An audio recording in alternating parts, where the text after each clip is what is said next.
Samantala, kalabos ang dalawang banyaga sa Quezon City matapos mabisto ang modus nila ng pagkopya ng mga ATM card. Ang isa sa mga suspect, todo tanggi pa rin kahit may mga ebidensya na.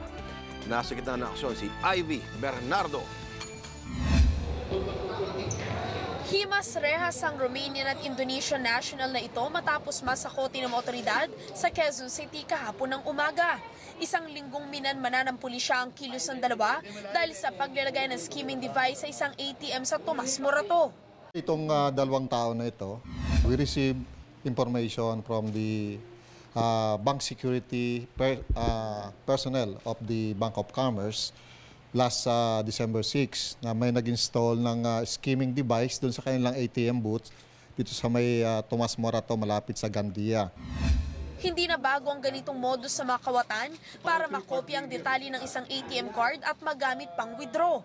Nag-ooperate daw ang dalawa tuwing weekend. We are alerted also by the security personnel of Bank of Commerce that the same people, yung isang lalaki at isang babae, bumalik doon sa booth nila at nag-install na naman. Na-recover sa mga suspect ang isang skimming device, clone cards at memory chip na mga nakuhang detalye sa ATM. Tumangging magsalita ang Romanian national, pero ang Indonesian national na kinilalang si Milna Camilla itinanggi ang akusasyon. I don't know, please you asking to the police, yeah? What's happening here? Because I don't know anything here.